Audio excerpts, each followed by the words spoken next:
بسم اللہ الرحمن الرحیم نحمدہ ونصلی علی رسولہ الکریم اما بعد۔ علامہ ابن سیرین رحمۃ اللہ علیہ کے پاس ایک شخص آیا اور آ کے کہنے لگا کہ حضرت میں نے خواب میں یہ دیکھا ہے کہ میں آذان دے رہا ہوں۔ علامہ ابن سیرین رحمۃ اللہ نے فرمایا کہ تم حج کرو گے۔ وہ شخص چلا گیا۔ پھر کچھ دنوں کے بعد ایک اور شخص آیا اور آ کے کہنے لگا، اس نے بھی یہی خواب بیان کیا، حضرت میں نے خواب کے اندر دیکھا ہے کہ میں آذان دے رہا ہوں۔ علامہ ابن سیرین رحمۃ اللہ علیہ نے فرمایا کہ تمہارے اوپر چوری کی تہمت لگے گی۔ وہ شخص چلا گیا۔ ایک شاگرد وہاں بیٹھا تھا، وہ آ کے کہنے لگا کہ حضرت کچھ دنوں پہلے ایک شخص آیا اور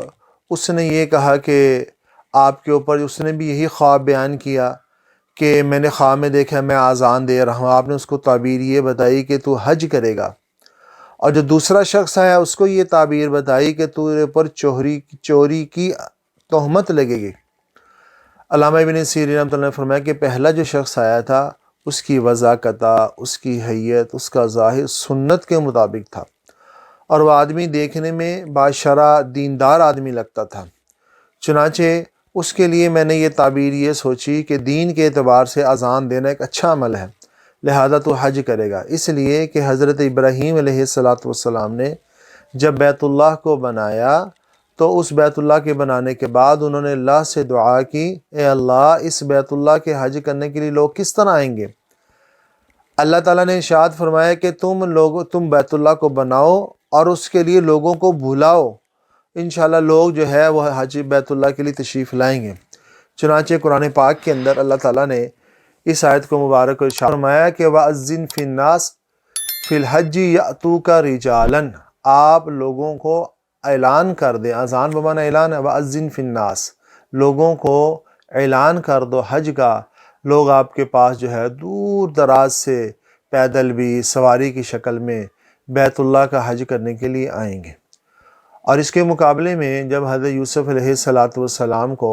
جب جو ہے بادشاہ وقت کے بادشاہ مصر کے بادشاہ بن گئے اور ان کے بھائی جو ہے ان سے ملنے کے لیے آئے، تو ان کے بھائیوں کے اوپر جب چوری کا الزام لگا تو ان کے پیچھے جو ہے اس کے جو بندہ تھا انہوں نے آواز لگائی، جو قرآن پاک سورہ یوسف کے اندر ذکر ہے،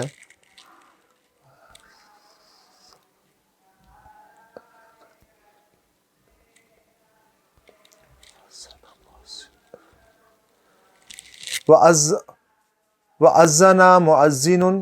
يَا أَيَّتُهَا الْعِيرُ إِنَّكُمْ لَسَارِقُونَ، اے سوارو، اے اونٹ پہ سوار لوگو، میں تمہیں یہ بات کہہ رہا کہ تم لوگوں نے چوری کی ہے۔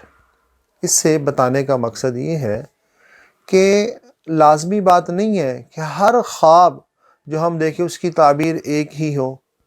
اسی طرح جو ہے آج کل جو ہے لوگ یہ سمجھتے ہیں کہ جو بھی مسئلہ ہو وہ ہم کیا کر لیں، اس کو جو ہے نا گوگل کے اوپر سرچ کر لیں، ان کی تحقیق کا دار و مدار گوگل ہے بس۔ حالانکہ دنیا کے معاملے کے اندر اگر کوئی آدمی بیمار ہو، کبھی بھی وہ اپنی بیماری کے لیے ایسا نہیں کرتا کہ میں فلاں بیماری کے لیے گوگل میں سرچ کروں اس میں کیا دوا لکھی ہے اور اس دوا کو میں لے لوں، نہیں، وہ بلکہ کیا کرتا ہے، ڈاکٹر سے مشورہ کرتا ہے۔ کبھی بھی کسی معاملے کے اندر وہ یہ نہیں کہتا میں قانونی پیچیدگی کے لیے گوگل میں سرچ کر لوں، کچھ نہ کچھ تھوڑی بہت رہنمائی تو ملتی ہے، لیکن دنیا کا ضابطہ قانون یہ ذہن میں رکھیں آپ، ہمیشہ ہر کام اس فن کے ماہرین کے ساتھ کروایا جائے۔ اگر آپ کو طب کے شعبے میں کوئی مسئلہ ہے، اس شعبے کے جو ماہر ہیں ان سے آپ رابطہ کریں۔ قانونی پیچیدگی ہے، اس فن کے جو ماہرین وکیل ہیں ان سے آپ معاملہ مشورہ کریں۔ اسی طرح جو ہے آپ کو کوئی گھر کے اندر یا کوئی فیکٹری کے اندر یا اور کسی چیز کے اندر بجلی کے اعتبار سے پیچیدگی ہے، اس فن کے جو ماہرین انجینئر ہیں ان سے آپ مشورہ کریں۔ اسی طرح دین کے معاملے کے اندر بھی اگر آپ کو کوئی معاملے کے معاملے میں رہنمائی چاہیے تو ہم صرف یہ نہیں کہ جی میں نے فیس بک پہ یہ بات پڑھی ہے، میں نے جناب علی گوگل کے اوپر یہ بات سرچ کی ہے، صرف اس پہ بھروسہ نہ کریں، بلکہ اس فن کے جو ماہرین ہیں، علماء ہیں، اہل حق لوگ ہیں، ان سے جا کے اس چیز کا ہم مشورہ کریں۔ بعض دفعہ ایسا ہوتا ہے کہ ڈاکٹر ایک مریض کو ایک دوائی لکھ کے دیتا ہے، وہ دوائی اس مرض کے لیے اس کے لیے فائدہ مند ہوتی ہے، لیکن ملتا جلتا اسی طرح کا مرض کسی اور فرد کو ہوتا ہے، ہم وہ دوائی اس کو دیتے ہیں تو وہ دوائی اس کے لیے کھاد کی سی حیثیت رکھتی ہے۔ جس طرح کھاد ڈالنے سے وہ چیز بڑھ جاتی ہے، اسی طرح وہ بیماری بجائے کم ہونے کی اور بڑھ جاتی ہے، اس کو ریئیکشن ہو جاتا ہے۔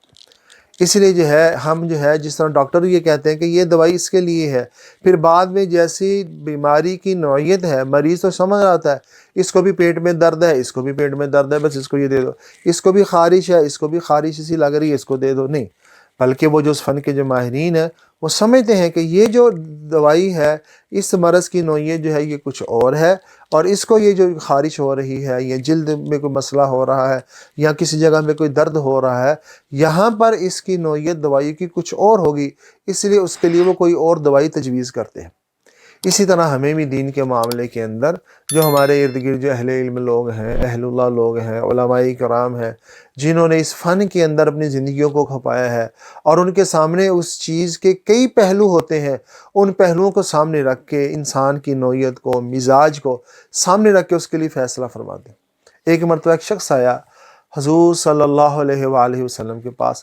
اور عرض کیا یا رسول اللہ صلی اللہ علیہ وسلم، آپ مجھے بتا دیں کہ میں نماز کس وقت پڑھ لیا کروں؟ آپ علیہ الصلوۃ والسلام نے فرمایا کہ ایسا کرو تو میرے ساتھ رہو اور مجھے دیکھ لو کہ میں نماز کب پڑھتا ہوں۔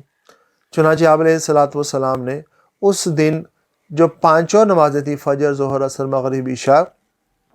وہ اول وقت میں پڑھائی۔ اگلے دن آپ علیہ الصلوۃ والسلام نے وہ پانچوں نمازیں اخیر وقت میں پڑھائیں، اور پھر اس صحابی سے فرمایا کہ یہ جو نمازیں ہیں ان دونوں وقتوں کے درمیان میں پڑھ لیا جائے۔ اس سے تو ظاہری بات ہے اول وقت میں پڑھنا بھی ثابت ہے، اخیر وقت میں پڑھنا بھی ثابت ہے،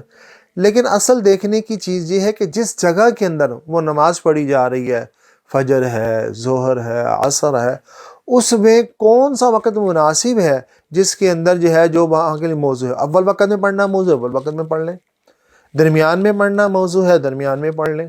اخیر وقت میں پڑھنے کی ترتیب بن سکتی ہے وہاں کے لیے زیادہ مناسب اور فائدہ مند ہے، وہاں پہ ہم پڑھ لیں۔ اب جیسے لوگ حج کے لیے جاتے ہیں، عمرے کے لیے تشریف لے جاتے ہیں، لوگ رات کو ہی طواف کرنے کے لیے بیت اللہ کے لیے آ جاتے ہیں، ساری رات نوافل بھی پڑھتے ہیں، طواف کرتے ہیں۔ اب وہاں پہ نوعیت ایسی ہے کہ طواف جو ہے بغیر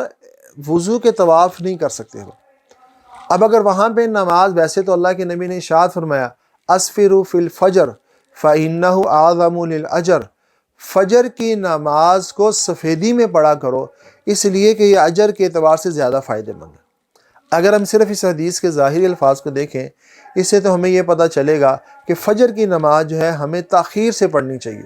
تاکہ لوگ رات کو اٹھے ہوئے ہیں، تھکے ہوئے ہیں، نیند بھی ان کی پوری ہو جائے، اور تاکہ علماء نے لکھا ہے اس کے حاشیے کے اندر، اس کی وجہ اور حکمت یہ ہے زیادہ اجر ہونے کی، کیونکہ اس کے اندر جماعت کی کثرت ہے، اور جتنی زیادہ کثرت نماز کے اندر نمازیوں کی ہوگی اتنا زیادہ اس کا اجر بڑھ جائے گا۔ لیکن بعض مواقع ایسے ہوتے ہیں جہاں پہ جلدی پڑھنے میں کثرت ہوتی ہے، جیسے کہ میں نے بیت اللہ کے طواف کے بارے میں ذکر فرمایا کہ وہاں پہ کیونکہ لوگ رات کو پہنچے ہوتے ہیں، طواف کر رہے ہوتے ہیں، نوافل پڑھ رہے ہوتے ہیں، اگر وہاں پہ تاخیر سے پڑھیں گے تو کسی کا وضو ٹوٹ جائے گا، کسی کے دوسرے معاملات ہوں گے، اس لیے بیت اللہ کے اندر اول وقت کے اندر ساری نمازیں پڑھی جاتی ہیں۔ اور اسی طرح ہمارے ہاں عرف کے اندر بھی، پاکستان وغیرہ کے اندر، ہندوستان کے اندر بھی، رمضان المبارک کے اندر فجر کی نماز کو اول وقت کے اندر اس لیے پڑھ لیا جاتا ہے کہ لوگ سحری کے لیے اٹھے ہوتے ہیں، اور وہاں پہ سحری کر کے فوراً اذان ہوتی ہے، چند منٹوں کے بعد فجر کھڑی کر دی جاتی ہے، تاکہ لوگ ایسا نہ ہو سحری کھانے کے بعد وہ سو جائیں اور وہ نماز سے رہ جائیں۔ اس لیے حکمت، بصیرت اور چیز کو، معاملے کو سمجھنا، پھر اس کے موافق اس کا فیصلہ کرنا، یہ اصل چیز ہے، اور یہ ہے تدبر، اور یہ ہے غور، اور یہ ہے فکر۔ اسی طرح جیسے ہم لوگ دنیا کے معاملے کے اندر ایک جج جو ہے دونوں کے دلائل کو سنتا ہے، بظاہر دونوں سچے نظر آ رہے ہوتے ہیں، یہ بھی فریق سچا ہے وہ بھی سچا ہے، لیکن جج ان کے دلائل کو، پھر اس کے اندر ہونے والی علتوں کو، پھر اس کی باریک بینیوں کو غور و فکر کر کے ایک کو سچا قرار دے دیتا اور ایک کو جھوٹا قرار دے دیتا۔ اسی طرح شریعت کے بھی معاملات ہیں، شریعت کے جتنے بھی احکامات ہیں، صرف اور صرف ہمیں آج کل، کیونکہ ہر بندے کے پاس موبائل ہے، ہر بندہ کہتا ہے یار یہ تو بڑا میں نے بہت سرچ کی ہے، میں نے ریسرچ کی ہے، اور وہ سرچ کا منبع کیا ہے، وہ بنیاد کیا، وہ گوگل ہے، میں نے جیسے پہلے ذکر کیا۔ اب کیا ہوتا ہے، اب اس کے لیے نہ ان کو دلائل کا صحیح طرح پتہ ہوتا ہے، نہ اس حدیث یا اس الفاظ کا پس منظر کا پتہ ہوتا ہے کہ اس چیز کا پس منظر کیا ہے۔ اس پس منظر کو سامنے رکھتے ہوئے ہمیں کیا فیصلہ کرنا چاہیے، یا اللہ کے نبی نے وہ جو بات ارشاد فرمائی اس بات کے پیچھے اصل میں بات کیا تھی، یہ ساری کی ساری چیزوں کا دیکھنا، اس کی نوعیت کو، جس طرح دوائی کے لیے انسان مریض کا اس کا مزاج کا جاننا، پھر اس کے ماحول کو جاننا، پھر اس کی دوسری چیزوں کو بھی جاننا، اس کے اسباب کو جاننا، پھر جیسے ایک ڈاکٹر ایک حکیم دوائی تجویز کرتے ہیں، اسی طرح اہل اللہ اہل علم انسان کے سوالات کو پوچھ کے، اس کے مسئلے کو پوچھ کے، اس کے مرض کو پوچھ کے، پھر اس کی نوعیت کو دیکھ کے، اس کے حالات کو دیکھ کے، اس کے حوال کو دیکھ کے، پھر اس کے مزاج کو دیکھ کے اس کے لیے ایک حکم تجویز فرماتے ہیں۔ اس کے اندر ہمارے لیے دنیا کا بھی فائدہ ہے اور آخرت کا بھی فائدہ ہے۔ اللہ پاک سے دعا ہے اللہ تعالی ہم سب کو اس پہ عمل کرنے کی توفیق بھی عطا فرمائے اور ہمیں صحیح سمجھ میں نصیب فرمائے۔ وآخر دعوانا ان الحمد للہ رب العالمین۔ السلام علیکم ورحمۃ اللہ وبرکاتہ۔